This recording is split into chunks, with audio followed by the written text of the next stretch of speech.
This house is too nice for you now." That's what my daughter-in-law said to me standing in my own kitchen 3 weeks after my husband's funeral. She didn't know whose name was still on the deed. My name is Margaret Sullivan. Everyone calls me Peggy. I am 78 years old, and this is the story of the spring. My son's wife tried to talk me out of my own house before my husband's ashes had even settled into the ground. Welcome to Grandma Never Forgets. My husband Donald and I bought this house on Cranberry Lane in 1979, a modest 3-bedroom colonial we could barely afford at the time, and we paid it off together, dollar by careful dollar, over 22 years. Donald passed in February quietly in his sleep, the kindest way a man could go after 60 years of marriage, and I have spent every day since learning how to be a person alone in a house built for two. My son Patrick is a good man in most ways, soft where it counts and stubborn where it doesn't, which usually works out fine except when his wife Renee has an opinion, which is most of the time. Renee has never disliked me. Exactly. She has simply never quite seen me as anything more than an obstacle standing between her family and the things she believes they deserve. And what Renee had decided her family deserved that particular March was my house. She started gently, the way people like Renee always start. Comments about how big the place felt for one person, suggestions about cozy senior communities 20 minutes away, always described with words like maintenance-free and social. By the third week after the funeral, Gentle had worn thin, and she stood in my kitchen holding a mug of my own coffee and told me plainly that the house was too nice for me now, that it made more sense for a young family, meaning hers, to move in and take care of it properly, and that she and Patrick had already spoken to a realtor about what it might list for.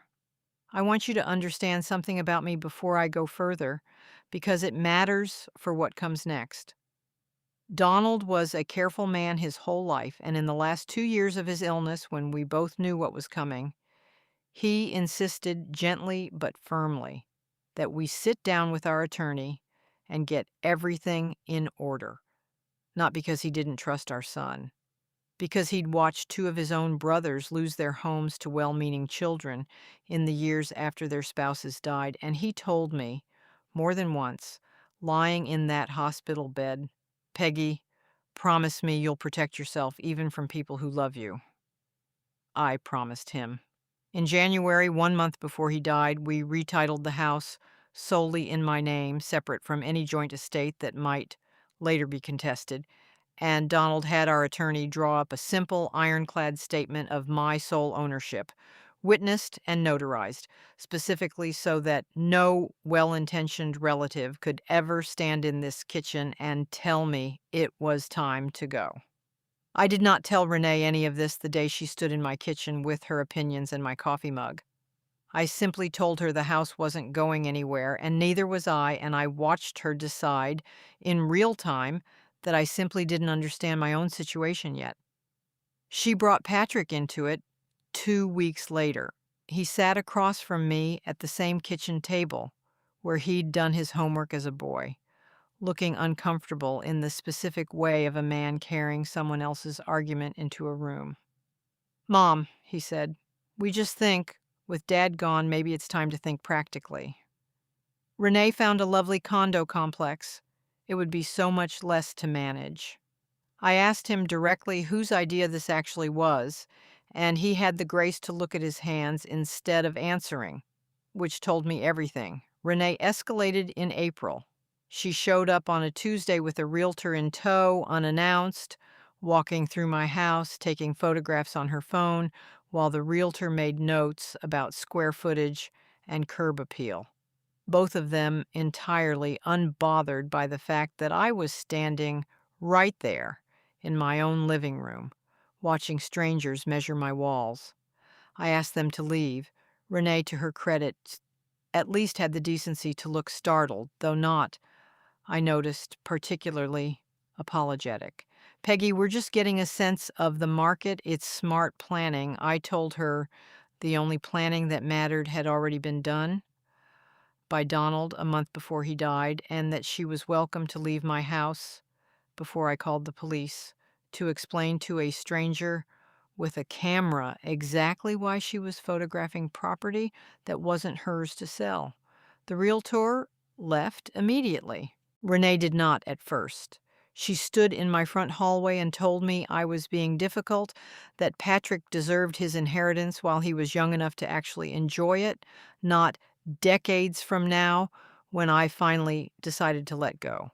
I told her that inheritance was a word for things you receive after someone dies, not a word for things you take from someone who's still very much alive and still very much capable of deciding what happens in her own home. I called my attorney, Ellen Marsh, the same afternoon Renee left, and I asked her to send Patrick and Renee a formal letter on firm letterhead restating the sole ownership documentation Donald and I had arranged in January, along with a plain, unambiguous statement that any further attempts to involve realtors, appraisers, or buyers in matters concerning my home would be treated as harassment and responded to accordingly. Patrick called me the night the letter arrived, and for the first time in this entire ordeal, he sounded like the boy I raised instead of the man Renee had been managing. "Mom," he said, "I didn't know Dad did all that. I didn't know it was locked up that tight." I told him that was rather the point. "Your father spent 60 years protecting the people he loved, Patrick, and the last thing he did on this earth was make sure that protection didn't stop just because he did." Renee and Patrick did not speak to me for nearly 2 months after that letter.